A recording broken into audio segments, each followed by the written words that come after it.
koláče tím chci říct, že Kristián se podobá spíš průmyslovému kuchaři než technikovi. Právě teď Kristián zadává dnešní recept na asfaltový koláč do počítače. Tento recept se skládá z fajkova štěrku z lomu nebo jelenicu, z horkého asfaltu, čili koláčové směsi a výplně, která se chová stejně jako vajíčko. Spojí všechno dohromady.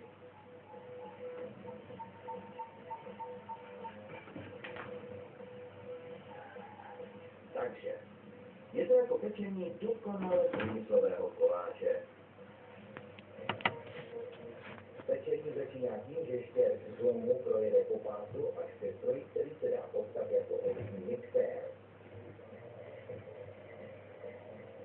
Ale v této fázi se ještě s ničím nemíchá. Štěrk se nejprve vysuší na proud, protože jakákoliv vlhkost by mohla zničit asfalt. Tohle je funkční částí stroje.